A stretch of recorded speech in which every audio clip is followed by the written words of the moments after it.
Pot Art. Bonjour et bienvenue à tous sur Juste un moment. Dans cet épisode, je vais vous présenter une œuvre d'art que vous connaissez sûrement. En fait, j'ai eu l'idée de vous parler de cette œuvre à la suite de la lecture d'un article de journal, dont je vous parlerai après la description de l'œuvre d'art recherchée. Je crois pouvoir dire avec quasi-certitude que vous connaissez l'œuvre dont je vous parle, car cette peinture est très souvent choisie pour symboliser la République française ou illustrer la démocratie. Elle a également figuré sur les anciens billets de 100 francs, avec le portrait de son auteur. Commençons par les faits. Il s'agit d'une peinture à l'huile, de taille imposante, 2,60 m de hauteur pour plus de 3 mètres de largeur. Elle se trouve au Louvre, à Paris. D'ailleurs, la scène représentée se passe également à Paris. À l'arrière-plan, derrière une fumée qui s'élève, on peut distinguer les tours de Notre-Dame. Le tableau met en scène le chaos qui a régné à Paris pendant ce qu'on appelle les Trois Glorieuses, c'est-à-dire les 3 jours de la Révolution de juillet 1830. La majeure partie du tableau est peinte dans des teintes sombres. Des hommes du peuple franchissent une barricade.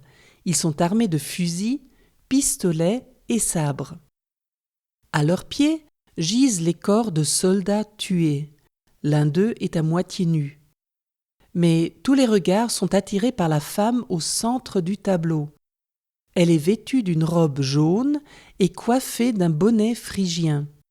De la main droite, elle brandit le drapeau français et dans la gauche tient une arme. Sa poitrine est en partie découverte. Bien entendu, il s'agit ici d'un symbole. Ce personnage central féminin représente la liberté. C'est elle qui dirige le peuple. Les historiens ne semblent pas unanimes au sujet de son sein dénudé. Certains disent que l'artiste aurait simplement fait référence au statut grec. D'autres y voient un signe d'insoumission. Pour d'autres encore, la poitrine symbolise la mère nourricière, ce qui par contre limiterait sa liberté. J'ajoute qu'à la gauche de cette femme se trouve un garçon coiffé d'un béret et armé de 2 pistolets. Il aurait inspiré Victor Hugo pour son personnage de Gavroche dans Les Misérables. Vous avez trouvé de quelle œuvre il s'agit ? Alors notez son nom et celui de son auteur dans la partie commentaires sur justunmoment.ch. Comme promis, je vais vous dire maintenant comment m'est venue l'idée de parler de cette œuvre aujourd'hui. Il y a quelques jours, la réaction d'un écrivain dans un journal sur un fait divers m'a interpellée. Sur une plage, dans le sud de la France, quelques femmes ont été sommées par des gendarmes de couvrir leur poitrine alors qu'elles prenaient un bain de soleil seins nus, comme on dit.